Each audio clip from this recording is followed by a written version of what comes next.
Selamat sore. Yeah, we already make our preparation for the match tomorrow.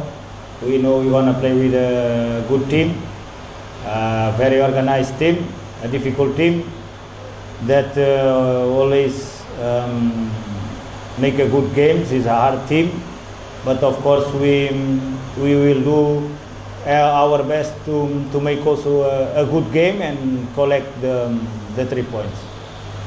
Assalamualaikum warahmatullahi wabarakatuh. Selamat sore semuanya.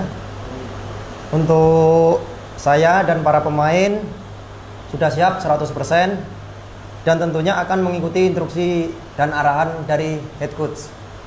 Tentunya kita pasti target kita 3 poin karena kita main di kandang kita sendiri. Dan untuk para supporter dan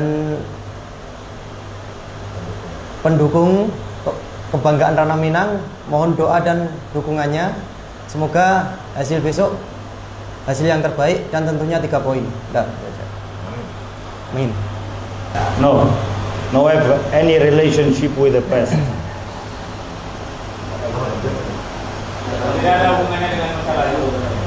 The past is the past. We are talking with the Makassar was champion 2 years ago. That have the same coach almost in 3 years. Dan pelatih yang sama selama 3 tahun. That is the team with a lot of routines and no change many players, so it's a consistent team. PSM adalah satu tim yang konsisten dan hanya sedikit perubahan dari tahun ke tahun. A team is in the top 6 in the table.